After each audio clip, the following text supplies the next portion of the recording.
बिहार विधानसभा चुनाव से पहले एक तरफ जहां एनडीए ने सीट शेयरिंग का ऐलान करके बढ़त बना ली है, तो वहीं विपक्षी महागठबंधन ये मसला लगातार सुलझाने की कोशिश में लगा है। महागठबंधन सीटों के बंटवारे को अंतिम रूप देने के लिए कड़ी मशक्कत कर रहा है। ऐसा इसलिए हो रहा है क्योंकि पहले फेज की वोटिंग के लिए नॉमिनेशन फाइल करने की आखिरी तारीख 17 अक्टूबर है। एनडीए ने रविवार को सीट बंटवारे को फाइनलाइज कर दिया। वहीं विपक्षी दल आम सहमति बनाने के लिए अभी स्ट्रगल कर रहे हैं।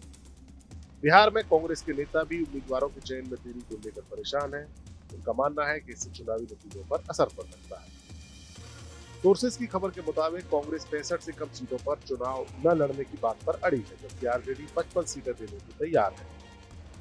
सीट बंटवारे की बातचीत से वाकिफ एक सोर्स की खबर के मुताबिक मीडिया रिपोर्ट्स में बताया गया है कि आरजेडी महागठबंधन में नए सहयोगियों का हवाला देकर कांग्रेस से कुछ सीटों पर अपना दावा छोड़ने को कह रही है, लेकिन कांग्रेस अपनी साख का हवाला देकर कह रही है कि वो राज्य में 65 से कम सीटों पर चुनाव नहीं लड़ेगी। कांग्रेस ने साल 2020 में 70 सीटों पर चुनाव लड़ा था और 19 सीटें जीती थी। दोनों दलों के कुछ टॉप लीडर्स ने सोमवार को दिल्ली में मुलाकात की।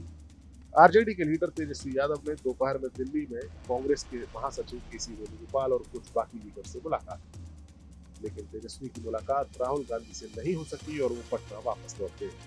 हालांकि तेजस्वी का कहना है कि जल्दी सीट शेयरिंग का मसला सुलझा दिया जाएगा।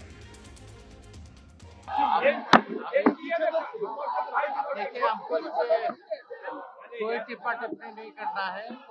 हम लोग बिहार जीतने जा रहे हैं, महागठबंधन सरकार बनाने जा रही है और आगे जो बिहार की जो समस्याएं हैं बेरोजगारी जैसी, वो 14 नवंबर के बाद से दूर होना शुरू हो जाएगा।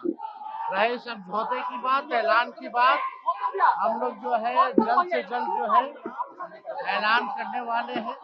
हमको लगता है कि कल या मैक्सिमम एक आध दिन में जो है इसको हम लोग पूरा कर लेंगे। देखिए, हमको किसी पे टिप्पा टिप्पणी नहीं करना है।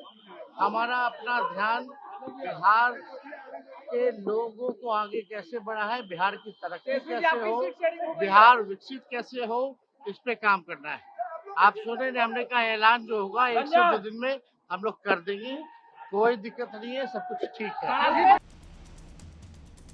आरजेडी और कांग्रेस के बीच विवाद का मुख्य कारण कुछ सीटों के अलावा कुछ खास इलाकों को लेकर भी है। तेजस्वी और वेणुगोपाल की बैठक कांग्रेस की राज्यसभा सदस्य फूलो देवी नेताम के आवास पर हुई। महागठबंधन में सीटों के बंटवारे को लेकर मुकेश सहनी की ओर से भी नाराजगी की खबरें थी। मुकेश सहनी वीआईपी के नेता हैं और महागठबंधन के घटक हैं। उनका कहना था कि महागठबंधन अस्वस्थ है और सभी डॉक्टर दिल्ली में, इसलिए मैं दिल्ली जा रहा हूं और पटना लौट कर बताऊंगा। हालांकि खबरें हैं कि VIP chief Mukesh Sahani seat sharing को लेकर मान गए और 15 सीटों पर संतुष्ट हो गए। अब देखना होगा कि कांग्रेस और आरजेडी के बीच सीट शेयरिंग का मसला कब तक सुलझता है और कब महागठबंधन सीट शेयरिंग का ऐलान करता है। Bureau report, news nation.